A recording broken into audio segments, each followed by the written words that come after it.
Alright people, back on this 86 GMC. I'm doing a lot.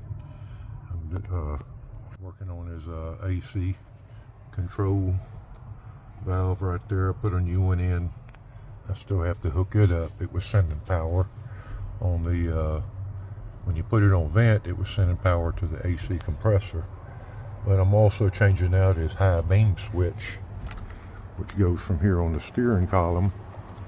You move, and it moves that rod down inside the steering column, and it's mounted on the steering column, the high beam switch.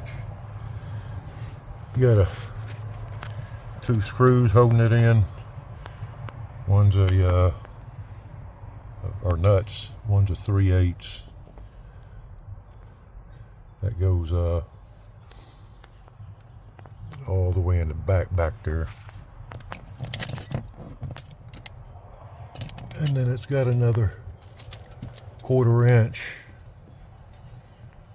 screw. If I could point it out to you, on the top of the steering column.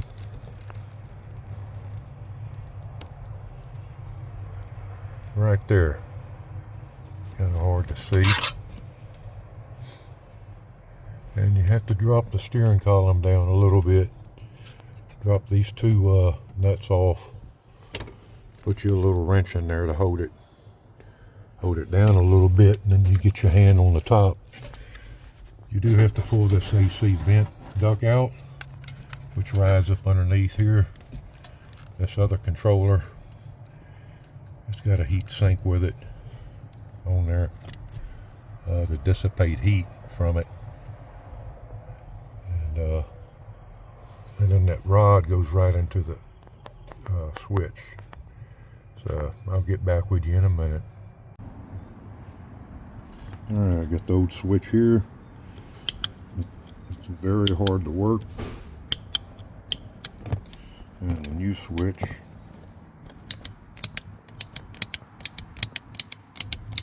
Works effortlessly. Now I'm going to install it back up in there. I think I said the front nut was a 1/4 inch, but actually it's a 5/16 or 8 millimeter. Okay, now that we got his high low beam switch mounted right there, we can turn his lights on, verify we got function.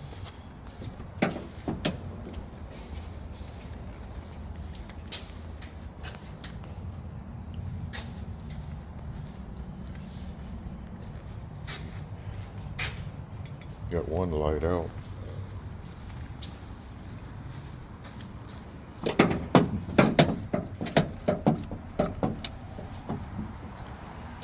Turn it on low beam.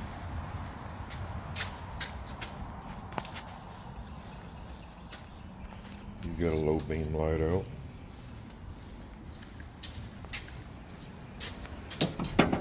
So they work.